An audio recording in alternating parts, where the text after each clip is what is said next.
Hello दोस्तों। स्वागत है आपका हमारे यूट्यूब चैनल कॉमिक फैन पर। चलिए दोस्तों शुरू करते हैं ब्लाइंड डेथ और कोबी भेड़िया की कॉमिक्स काला भेड़िया का तीसरा भाग।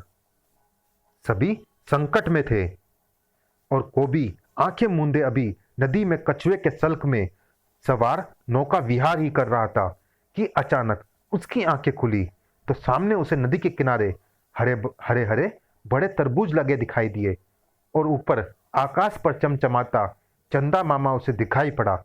ल- लेकिन लेकिन ये क्या? ये चंदा मामा तो नहीं हो सकता था। कोबी भी इस बात को समझ गया था, इसीलिए तो नौका छोड़कर भागा था। ये तो मेरी तरफ ही आ रहा है, मगर मेरी तरफ क्यों आ रहा है? शायद ये मेरी नाव डुबोना चाहता है, या फिर हो सकता है इसे भी कछुए के खोल में बैठकर जल विहार करना हो। मैं इससे पानी में ठीक प्रकार से नहीं लड़ पाऊंगा। अगर इससे लड़ना ही है तो ढल ही ठीक रहेगा।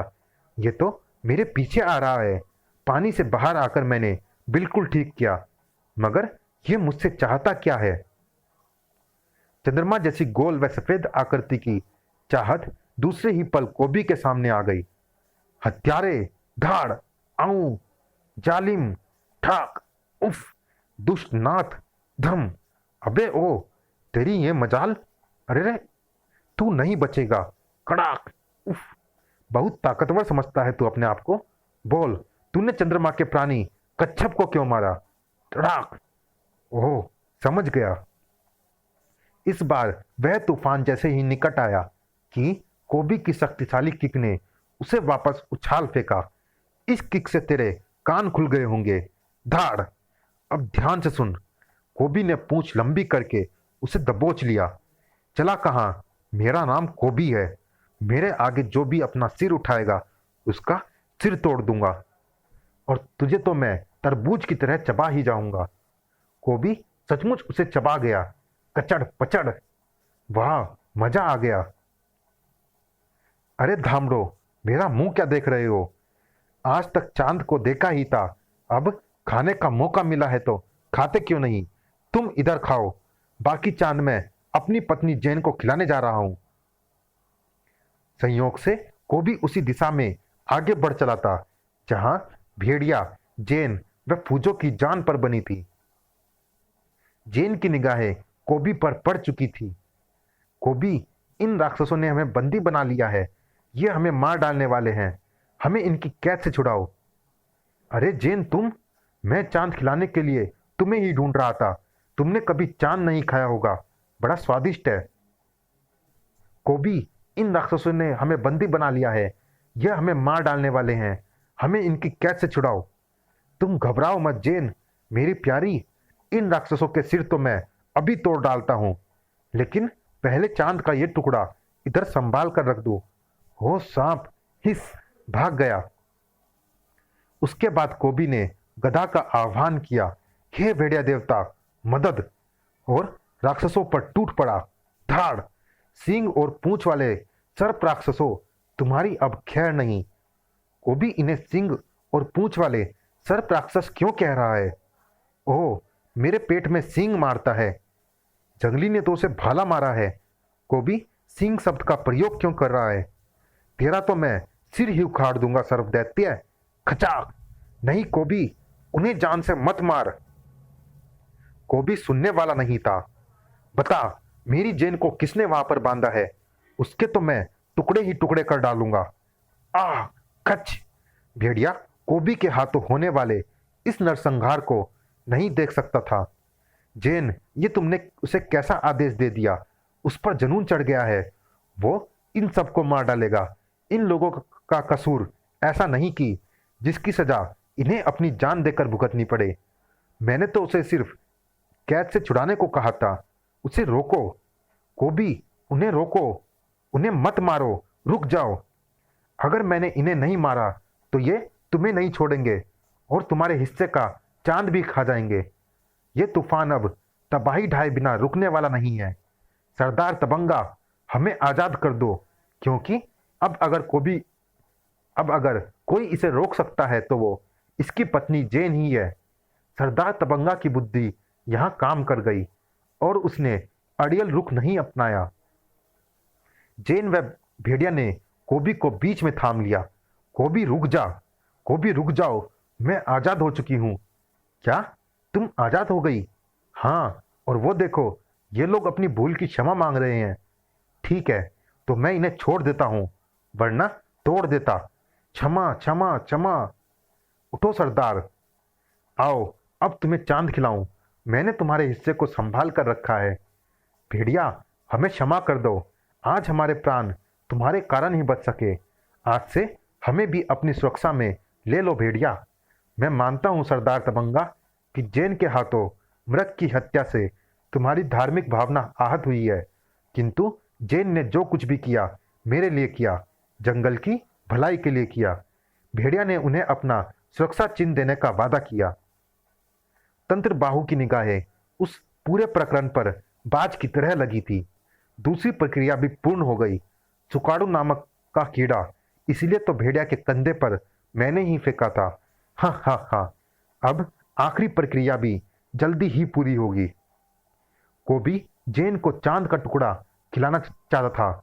जैन, मेरी प्यारी पत्नी, लो चांद खा लो। चांद का टुकड़ा? मगर ये तो तरबूज का टुकड़ा है। मगर मैं तो चांद का टुकड़ा लाया था। तुम्हें क्या हो गया है? थोड़ी देर पहले ये उन जंगलियों को भी सींग और पूंछ वाले सर्प राक्षस बता रहा था। ओ हाँ, कहीं चांद का टुकड़ा वो राक्षस ही तो उठाकर नहीं ले गए। मैं जाकर देखता हूं। अरे रुको कोबी। फूजो ने कोबी की भेड़िया फौज के भेड़ियों को रोककर उनसे कोबी की ऊट पटांग बातों का मतलब समझना चाहा। वुफ वुफ, क्या कोबी में तुमने कोई परिवर्तन देखा है? वुफ, हाँ देखा है।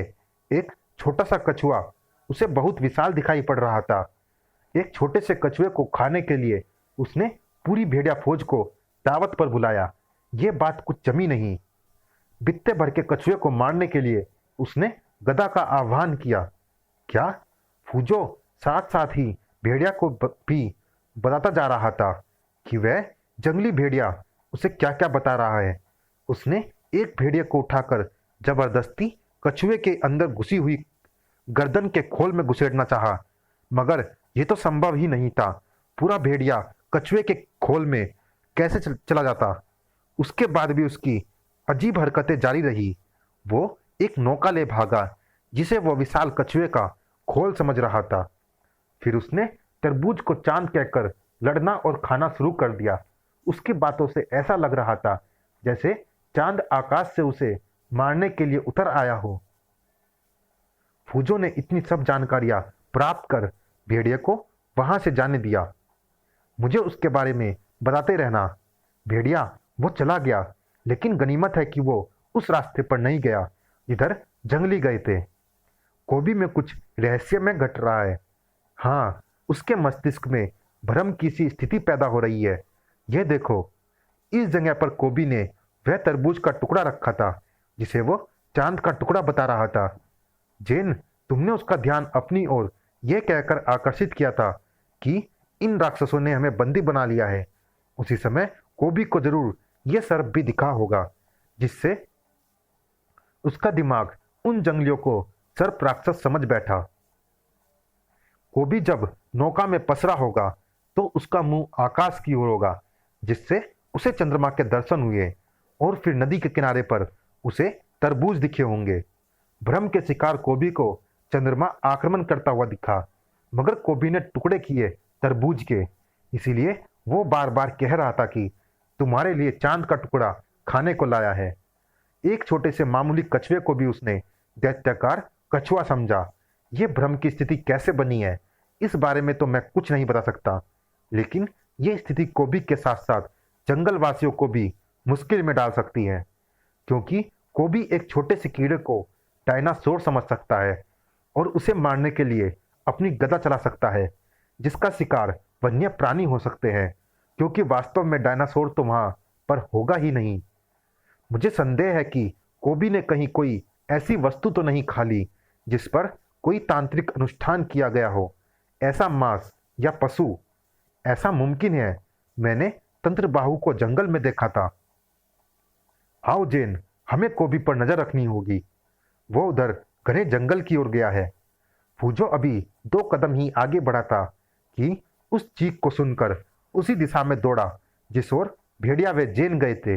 जेन की चीख की आवाज, कहीं वो किसी संकट में तो नहीं है। घने जंगल के उस हिस्से में कहीं भी रोशनी की एक किरण भी नहीं पहुंच रही थी। जेन, कहाँ हो तुम? आ बाबा, मैं यहाँ हूँ। क्या हुआ तुम्हें? भेड़िया कहाँ है? मुझ पर एक जंगली सुअर ने हमला कर दिया था। भेड़िया उससे जूझता हुआ आगे चला गया। अचानक मुझे चक्कर आने लगे, मेरे कदम लड़खड़ा रहे हैं। घबराओ नहीं, मैं तुम्हें रोशनी में ले चलता हूँ। रोशनी में आकर अब कैसा महसूस हो रहा है? अंधेरे से मुझे कभी घबराहट नहीं हुई। ये कुछ और गड़बड़ है बाबा, मुझे बेहद शिथिलता सी महसूस हो रही है। सहसा फूजो की आंखें अविश्वास के साथ फैल गई। ये क्या? नहीं, ऐसा मैंने कभी नहीं देखा। ये नहीं हो सकता। जेन, जमीन पर तुम्हारी परछाई नहीं बन रही, जबकि मेरी बन रही है। तुम्हारी भी बननी चाहिए। मुझसे खड़ा नहीं हुआ जा रहा बाबा, मुझे यहाँ से ले चलो। मगर परछाई क्यों नहीं बन रही? सुअर का पीछा करता हुआ भेड़िया कहाँ चला गया? जेन की परछाई कहाँ चली गई? भेड़िया सुअर को सबक सिखाने के साथ ही पलटा। हुम्फ, कमबख्त ने थका मारा। जेन, खतरा टल गया। मेरे ऊपर से तो टल गया, मगर तुम पर से। हा हा हा। क्या मतलब? मतलब में गहरा रहस्य था, क्योंकि जेन तो वहां थी, फूजो के पास। यहाँ कैसे हो सकती है? हा हा हा। जेन, तुम कहाँ गई? तुम मुझे दिखाई क्यों नहीं पड़ रही? हुम्फ, उफ, मुझे क्या हो रहा है? विचित्र सी हंसी वातावरण को और भी रहस्यमय बना रही थी। जंगल कभी कभी अपने आप में ही रहस्य से भरा लगने लगता है। चले आओ, निर्भीक होकर चले आओ। भेड़िया, हाँ हाँ हाँ, 2 बच्चे भी ले आया भेड़िया। पहले शांति स्तूप पर मुर्दे का चेहरा दिखाना और वहां गिद्धों को तेरे मांस की भेंट देना। उसके बाद तुझे मरक कस्तूरी खिलाना। फिर तेरे हाथों पशु रक्तपात जो तूने सुअर को मारकर किया। ये 3 प्रक्रियाएं मुझे तुझसे करवानी थी भेड़िया। अब तेरा मस्तिष्क मेरे अधिकार में है। जंगल में तेरे रहते मैं 100 बच्चे प्राप्त नहीं कर सकता था, मगर अब मेरे अनुष्ठान के लिए 100 बच्चों का इंतजाम तू खुद करेगा। हा हा हा। तेरी प्रेयसी जेन की परछाई मेरे तंत्र मंत्र में फंसकर तुझ पर काबिज हो चुकी है। जब तक ये तुझ पर काबिज रहेगी, तू मेरा गुलाम बना रहेगा और कहलाएगा काला भेड़िया। मैंने तुझे काला भेड़िया इसलिए बनाया है क्योंकि अब तुझे काले कर्म ही करने हैं। हा हा हा। तो दोस्तों, कोबी और भेड़िया दोनों मुसीबत में फंस चुके हैं। क्या दोनों इस मुसीबत से निकल पाएंगे? जब दोनों ही मुसीबत में फंस गए हैं तो कौन बचाएगा इन्हें? जानने के लिए अगला भाग जरूर पढ़ें। चलिए दोस्तों, इस भाग में इतना ही। शेष सवालों का जवाब जानने के लिए अगला और अंतिम भाग जरूर पढ़ें। धन्यवाद।